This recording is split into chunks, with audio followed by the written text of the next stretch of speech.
Welcome to banjobenclark.com. We're going to learn a straight ahead melody version of Big Sciota.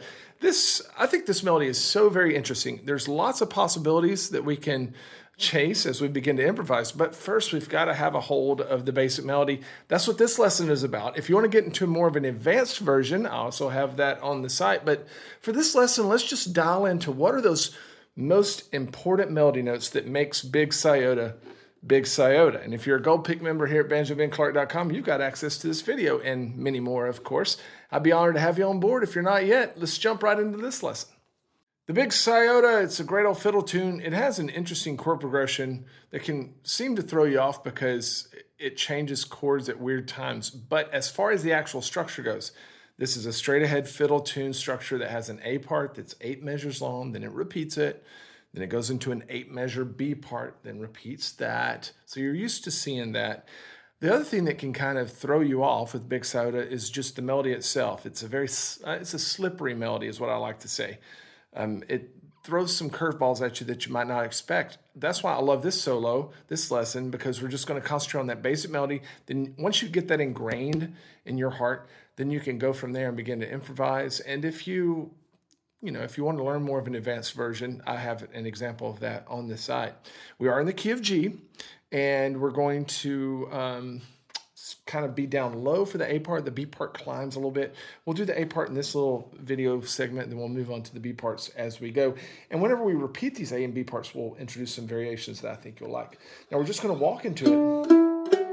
And on the Gem Track MP3s, I've got a few measures up front for potatoes. So when you're playing along with those, just keep in mind you can, and then you'll walk into what we see here in the tab. So don't get thrown off by that. But we are in the key of G, like I said, so we're going to be playing a whole lot of this note because that's a G note. Later on, we'll play a whole lot of this note up high because that's a G note. But we're going to keep coming back to that. If you keep coming back to that G note, you can kind of keep that melody in mind. So nothing crazy, especially nothing difficult here in this first line. What I would point out to you, though, is in measure 6, we've got that little 8th note rest.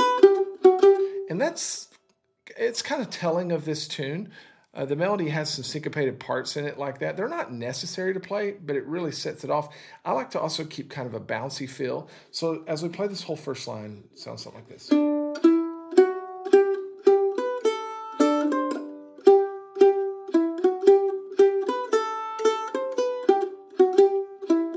Now we're going to climb up in the second line. And over that C chord, that melody changes to more of that E note. And then when we get to measure 9, we can essentially walk it back down to however we want to land in measure 10. Okay. Now as we go into the second A part, we're going to introduce a few more notes here and there, a few more variations. And instead of playing as many quarter notes, we're going to fill those up with 8th notes. Not necessary, but I just want to show you how we can do it.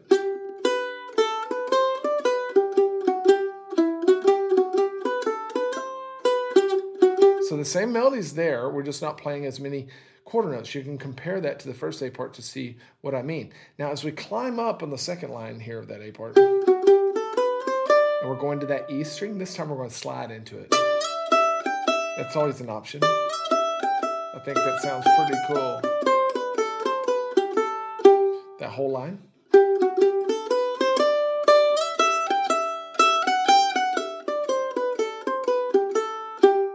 Cool. So those are the A parts. The B parts stretch just a little bit more. They go up a little higher. That's what we're turning from for now. And then we'll play all the parts all the way through slowly.